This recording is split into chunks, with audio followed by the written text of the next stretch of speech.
audio jungle.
Ganapati నవరాత్రుల్లో భాగంగా ఈరోజు మనం కబాడిగూడ శ్రీ బాలాంజనేయ స్వామి టెంపుల్లో మనం ఉన్నాం. ఇక్కడ బాలాంజనేయ స్వామి స్వయంభుగా ఇక్కడ వెలిశాడు. కనీసం ఒక 400 ఏళ్ళ చరిత్ర స్వామివారికి ఉంది. ఎందుకంటే ఈ టెంపుల్లో స్వామివారికి ఏం మొక్కితే అది జరుగుతుంది. పెళ్ళి కాని వాళ్ళకు పెళ్ళి, తర్వాత సంతానం కాని వాళ్ళకి సంతానం, కార్యసిద్ధి ఏదైనా సరే స్వామివారిని దర్శించుకొని పూజ చేసుకొని వెళ్తే వారికి సకల శుభాలు జరుగుతాయని చెప్పి భక్తులకు ఇక్కడ ప్రగాఢ నమ్మకం. దానిలో భాగంగా ఇక్కడ వారి వంశీకులు ఒక ఆరో పిడి వంశీకులు ఇక్కడ ఈ గుడిని పూజ చేయడం జరుగుతుంది. దీంట్లో ప్రధాన పూజారైన శ్రీ తిరునగారి పాండురంగాచార్యులు, వారి చిన్న కుమారుడైన చిరంజీవి పంతులు, తర్వాత వారి పెద్ద కుమారులు, వాళ్ళే ఈ గుడిని నిర్వ్యంగా మెయింటైన్ చేసుకుంటూ, తర్వాత దీంతో భాగంగా ఆలయ కమిటీ సభ్యులు కూడా ఉన్నారు. ఎందుకంటే దినదిన అభివృద్ధి చెందుతూ ఇక్కడ భక్తులు కూడా ఆ విధంగానే వస్తుంటారు. దాంట్లో భాగంగా ప్రతి సంవత్సరం ఇక్కడ వినాయకుడిని ఈ గుడి ఆధ్వర్యంలో వినాయకుడిని ప్రదర్శించి 9 రోజులు ఘనంగా పూజలు నిర్వహించి ఈరోజు నిమజ్జన కార్యక్రమం భాగంగా ఇక్కడ మహా అన్నదాన ప్రసాదం కూడా నిర్వహిస్తున్నారు. ఇదేంటంటే ప్రతి సంవత్సరం కూడా అన్నదాన కార్యక్రమం 1000 మందికి అన్నదాన కార్యక్రమం నిర్వహించడం జరుగుతుంది. దాంట్లో భాగంగా ఇక్కడ ఉన్న ఈ ఏరియాలో ఉన్న మన కమిటీ సభ్యులు కానీ వారితో మాట్లాడదాం, వారి ఇంకా ఏ విశేషాలు తెలుసుకుందాం, ఏ విధంగా చేస్తారు ఎట్లా అని చెప్పి చెప్పండి. మీ పేరు? బండారి విశ్వనాథ్.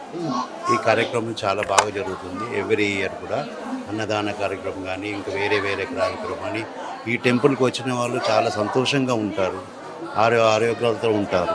శుభం. చెప్పండి మీ పేరు, మీరు ఎక్కడి నుంచి వచ్చారు, ఎట్లా అనిపిస్తుంది? నేను ప్రతి సంవత్సరం ఈ విధంగా అన్నదానం జరుగుతుందా? అందరికీ జై శ్రీరామ్. నా పేరు గౌతమ్ రాజ్. నేను ఉండేది కబాడిగూడ. నేను చిన్నప్పటి నుంచి నేను రావడం జరిగింది శ్రీ హనుమాన్ మందిర్లో ఇక పూజ ఉంది, అన్నదానం గురించి మా ఫ్యామిలీ అందరు వచ్చారు. ఎవ్రీ టైం వస్తాను, విజిట్ అయ్యాను. చాలా పవర్ఫుల్ హనుమంతుడు. మా పాప కూడా ఫస్ట్ పాప కూడా ఇక్కడ నుంచి స్టార్ట్ అయింది, నడుచుకుంటా చేసుకుంటా. ఈమె కూడా ఇక్కడ నుంచి నడిచింది. అంతా స్వామి వారి అనుగ్రహం. అంటే అందరిపైన అన్నదాన ఆశీర్వాదం. కార్యక్రమం ప్రతి సంవత్సరం జరుగుతుంది. ప్రతిసారి అంటే ఇది ఒక గణేష్ పండుగ కన్నా ఇంకా వేరే కార్యక్రమాలు వినాయక్ శ్రీ హనుమాన్ జయంతి కూడా ఉంది. కృష్ణాష్టమి కూడా చాలా పెద్ద వైభవంగా చాలా జరుగుతుంది. వినాయక పూజ, నవరాత్రులు కూడా చాలా పెద్దగా ఎత్తుగా అవుతుంది. నా పేరు స్వాతి ఉంది. నేను ఎవ్రీ ఇయర్ ఇక్కడ వస్తూ ఉంటాను. ఇక్కడ చిరంజీవి హనుమాన్ టెంపుల్ దగ్గర మేము మా ఆయనది ఫ్రెండ్ ఉన్నారు. అప్పటి నుంచి మాకు పరిచయం ఉంది. మేము ప్రతి ఒక్క సంవత్సరం మేము గణేష్ పూజకి వస్తూ ఉంటాము. ఇక్కడ చాలా బాగా జరుగుతుంది, అన్నదానం జరుగుతుంది. ఇంకా గణేష్ పూజ కూడా చాలా బాగా నడుస్తుంది. 11 days చాలా గ్రాండ్గా నడుస్తుంది. ఎవ్రీ ఫెస్టివల్ ఇక్కడ చాలా మంచిగా జరుగుతుంది. మేము ప్రతి ఒక్క ఫెస్టివల్కి ఇక్కడ వస్తూ ఉంటాము. ఎవ్రీ సాటర్డే కుదిరితే సాటర్డే వస్తాము, లేదంటే ప్రతి ఒక్క ఫెస్టివల్కి మేము అటెండ్ అయ్యే కోషిష్ చేస్తాము ఎప్పటికీ. నా పేరు ధనరాజు, నేను ఉండేది కవాడిగూడ నివాసం. ఈ బాలాంజనేయ స్వామి టెంపుల్ ఉంది, హనుమాన్ టెంపుల్. ఇది కవాడిగూడలో ఉంది. ఈ 400 years ఓల్డ్ ఇది టెంపుల్. ప్రతి ఒక్క కోరిక అన్ని నెరవేర్చుకుంది బజరంగబలి టెంపుల్. ఈ ప్రతి ఏడాది ఫెస్టివల్ శ్రీరామనవమి కానీ, హనుమాన్ జయంతి కానివ్వండి, గణపతి కానీ, నవరాత్రి కానీ, మన హిందూ ఫెస్టివల్స్ అన్ని ఫెస్టివల్స్ అన్నీ చాలా బాగా చేస్తారు. వాళ్ళ నాన్నగారు మన చారి గారు, వాళ్ళ చిరంజీవులు, వాళ్ళ ఫ్యామిలీ మెంబర్స్, ఈ మన బస్సు కోఆర్డినేషన్ కానీ, ఈ అందరి సహకారంతో మంచి డెవలప్మెంట్ కానీ, అన్నదానం కార్యక్రమం కానివ్వండి, ప్రతి ఒక్కరు సహకారంతో డొనేషన్ కానివ్వండి, అందరు సహకరించి అందరూ బాగా మంచిగా చేస్తారు. ఇక్కడ మన బస్సు వాళ్ళందరూ, వాళ్ళ ఫ్రెండ్స్, వాళ్ళ ఫ్యామిలీ మెంబర్స్ ఆల్మోస్ట్ అందరూ వస్తారు ఇక్కడ. అన్ని ఇవాళ రోజు మంచి రోజు, ఇవాళ గణపతి విసర్జన రోజు, ఇలా అన్నదాన కార్యక్రమం పెట్టండి. ఈరోజు చాలా మంచిగా జరుగుతుంది. గత 150 సంవత్సరాల నుండి ఈ గుడి ప్రచురణలో ఉన్నది. ఈరోజు గణేష నిమజ్జన కార్యక్రమం చాలా భారీగా జరిగింది. అన్నదానం కూడా జరిగింది. ఇక్కడ అన్నదానం మహా అన్నదానంగా తీసుకోబడింది. అశేషమైన జనంతో చిన్నపిల్లలు, పెద్దలు, మహిళలు అందరూ కూడా అధిక సంఖ్యలో రావడం జరిగింది. ప్రతి ఏడాది మాదిరిగానే ఈ ఏడాది కూడా మేము గణేష ప్రతిష్టాపన ఈ దేవాలయంలో ఉంటుంది. ఆఖరి రోజున అన్నదానం ఖచ్చితంగా ఉంటుంది. దానికి కూడా ప్రజలు చాలా భారీ ఎత్తున వస్తారు. మరి విశిష్టత గల ఈ బాలాంజనేయ స్వామి టెంపుల్ చాలా దూర ప్రాంతాల నుంచి కూడా భక్తులు నమ్మకంగా వస్తారు. వాళ్ళ మొక్కులు చెల్లించుకొని తిరిగి వెళ్తారు. నా పేరు నాగలక్ష్మి, 15 years నుంచి వస్తున్నాను. సో ఇక్కడికి వచ్చాకనే అంటే బాబు పుట్టాడు. సో మాకు అంత మంచి జరిగింది. ఈరోజు నవరాత్రి భాగంగా అన్నదాన కార్యక్రమం జరుగుతుంది కదా. మీకు ఏ విధంగా మీరు ఫెస్టివల్ ఏ విధంగా అనిపించింది? ఏ విధంగా మీ స్వామివారికి ఏదో మాకు తోచింది, ఏదో సేవ చేశామండి. అంతే ఇచ్చేతన అతనే ఇచ్చిన దాంట్లో నుంచి ఆయన ఎంతవరకు ఎవరితో ఏది చేయించుకోవాలో చేయించుకోవాలి. కవాడిగూడ శ్రీ బాలాంజనేయ స్వామి టెంపుల్ ప్రధాన అర్చకులైన పాండురంగాచార్యుల వారి కుమారుడు చిరంజీవి పంతులు గారు మనతో ఉన్నారు. వారి గురించి, ఇక్కడ స్వామివారి గురించి విశిష్టమైన విశేషాలు చాలా అడిగి తెలుసుకుందాం. చెప్పండి. అందరికీ జై శ్రీమన్నారాయణ. శ్రీ బాలాంజనేయ స్వామి అనుగ్రహంతో గత 200 సంవత్సరాల నుంచి మా తాత ముత్తాతలు, మా పూర్వీకులు, మా పెద్దలందరి చేత ఈ ఆలయాన్ని మేము చూసుకుంటున్నాం.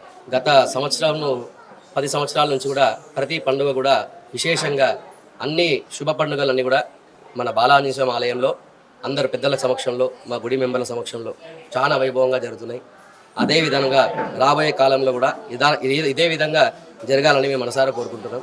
ఇంకా ఈ ఆలయ విశేషత వచ్చేసి బాలాంజనేయ స్వామి అనగా చిన్నగా ఉన్నప్పుడు ఆ ఆంజనేయ స్వామి ఆయన సూర్యుని మింగేటప్పుడు ఆ యొక్క మామిడి పండు అనుకుని ఆ యొక్క సూర్యుని మింగడానికి వెళ్ళినప్పుడు ఆ రూపము ఇక్కడ స్థిరపడిపోయిందని మా పూర్వీకులు, మా పెద్దలు చెప్పడం జరిగింది. అదేవిధంగా ఇక్కడ రాముల వారు కూడా సెలవు తీసినట్టుగా పూర్వీకులు కూడా చెప్పడం జరిగింది, మా పెద్దలు చెప్పడం జరిగింది. ఇక్కడ ఆలయంలో విశేషంగా బాలులకు అనగా శిశువులకు, పుట్టిన పిల్లలకు ఇక్కడ దోష పరిహారం చేపడం జరుగుతుంది. తమ భక్తులందరూ కూడా ఇక్కడ వచ్చేటువంటి ప్రతి భక్తులు కూడా విశేషంగా తమ కోరికలు నెరవేర్చుకుంటూ అన్ని కార్యక్రమాలు, శుభకార్యాల్లో భక్తులందరూ కూడా విచ్చేసి ఇక్కడ తమ కోరికలు నెరవేర్చుకుంటూ ఉంటూ ఉంటారు. అందరు కూడా ఈ యొక్క వినాయక చవితి శుభాకాంక్షలు. ముఖ్యంగా ఈ వినాయక చవితి శుభకార్యంలో 11వ రోజు ఈ రోజున మేము ప్రతి సంవత్సరం కూడా గత 35 సంవత్సరాల నుంచి కూడా ఈ యొక్క ఆలయంలో మేము అన్న సమారాధన చేస్తున్నాం. అందరి సమక్షంలో ఈ శుభకార్యం నెరవేరుతుంది. 1000 మంది భక్తులు పైగా వచ్చి ఇక్కడ ప్రసాదాన్ని స్వీకరిస్తున్నారు. అందరూ కూడా ఆ సర్వకుటుంబస్య క్షేమ స్థైర్య ధైర్య వీర్య విజయ అభయ ఆయుర ఆరోగ్యాలతో ఉండాలని మేము మనసారా కోరుకుంటున్నాం. ఆ యొక్క బాలాంజనేయ అనుగ్రహం ఉండాలని మనసారా కోరుకుంటున్నాం. వినాయకుడు ప్రతి ఒక్క భక్తులకు విఘ్నాలు తొలగించి మరి తెలిసి తెలియక చేసినటువంటి పాపకర్మాలు కూడా తొలగించి ఆ వినాయకుడు అందరినీ సర్వదా కాపాడాలని కోరుకుంటున్నాం.